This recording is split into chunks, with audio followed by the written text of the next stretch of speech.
Hey guys and gals, welcome back. This is day 5 of our drawing of Goku. Hopefully you guys have been following along. Yesterday we went ahead and we did all of our ink work, and we also went through and erased with a good eraser our pencils marks on there.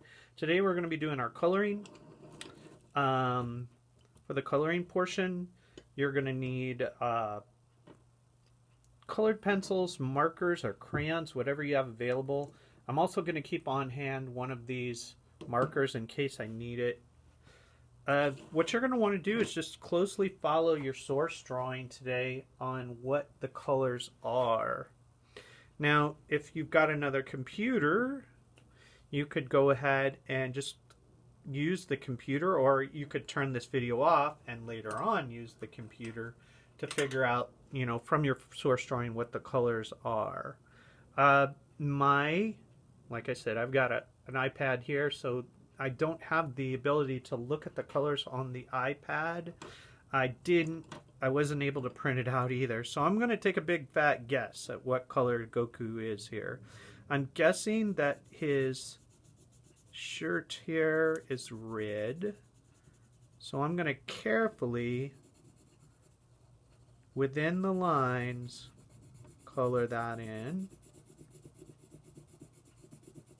just like this.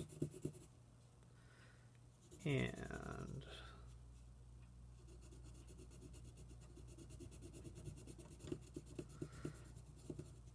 just be careful as you color to try and be as neat as possible.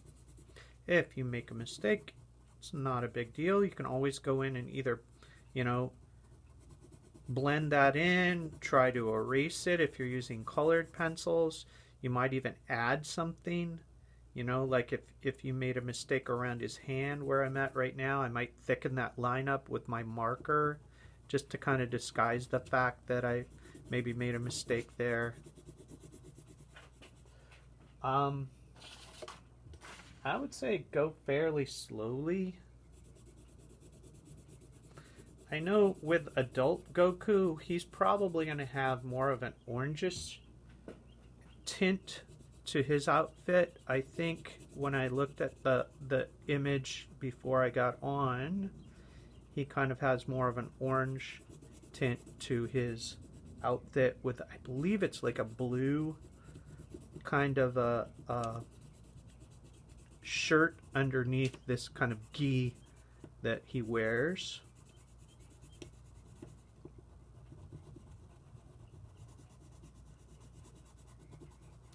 I think his skin is kind of like a cream color, so I'm going to probably add that in.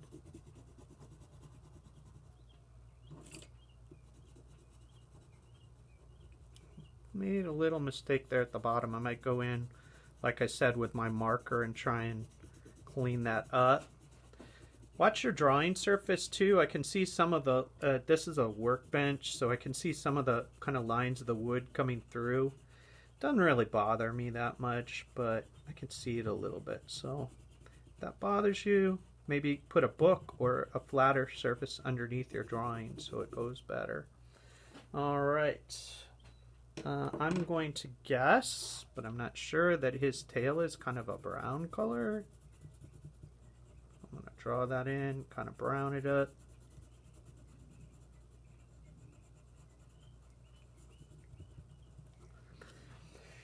And I'm going to guess too that up here in his hair, he's going to have some sort of kind of grayish kind of highlights, because I'm going to go in with a black pencil and do his whole hair. But I know that in the drawing of the adult version of him, he has some kind of almost like light reflections up here in his hair, so I'm going to add those into his junior version.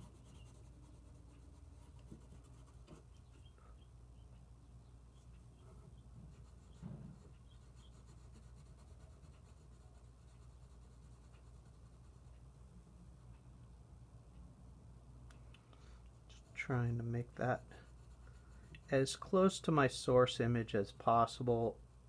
Like I said, my source image isn't really color, so I'm trying to, I can see lights and darks, tints and shades, but I can't really see, you know, the colors, the actual colors of it. So I'm going with what I see there. I'm gonna go with my black next. So I'm gonna color this in. And that black color pencil looks pretty good, so I think I'm just gonna stick with it. I was a little concerned. I thought maybe I need to use a marker, but I think I'll just stick with my black colored pencil. Actually gives some slightly different values that you're not going to get with a marker. So I like that, because usually hair, I guess if it's real hair and not cartoon hair, is going to kind of have different values in it.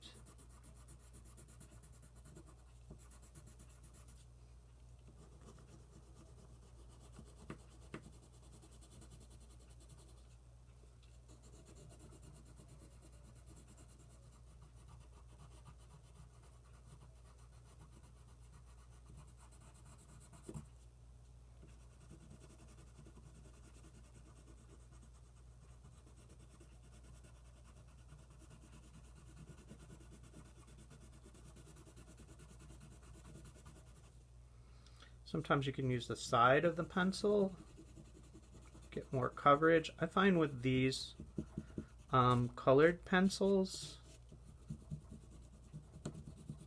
sometimes they break easier. It's not lead, but whatever they put in them, that's like lead or graphite, tends to break. The material does, and I'm going to sharpen that real quick.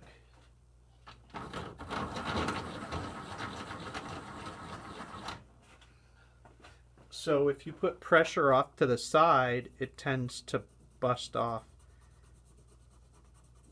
your drawing material. So I usually with these pencils try and go less pressure than I would a normal pencil, and I do use the tip more.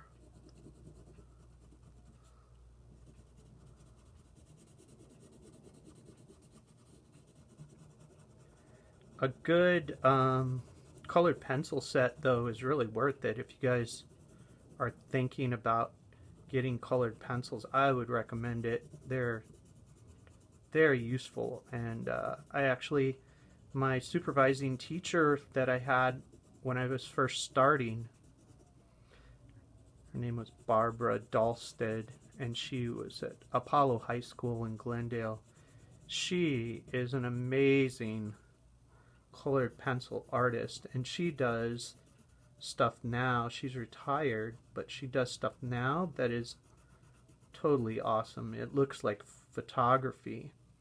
It is so good. So you should check her out if you get the chance, because her work is something to be aspired to. I would highly recommend, you know, looking how she does it, and emulating her style is pretty amazing. If you want to do realistic, like photorealistic work, Barbara's work is amazing.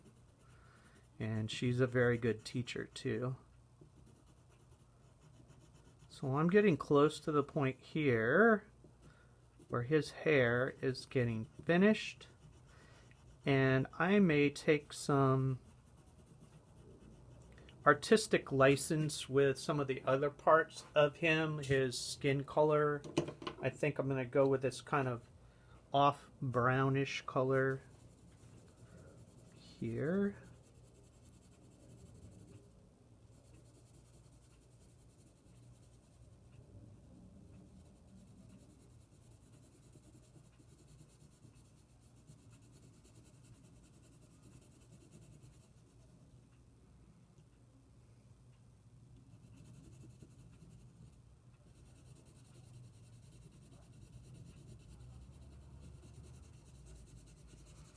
Feel like their skin is kind of got an orangish tint to it when I look at it on my computer, but maybe that's just because whoever did the copy of the image might have created something that was a little more of an orangish tint.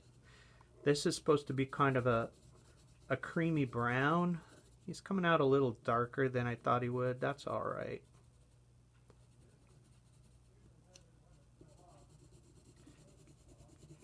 Okay. The neck, shoulders, and his arms.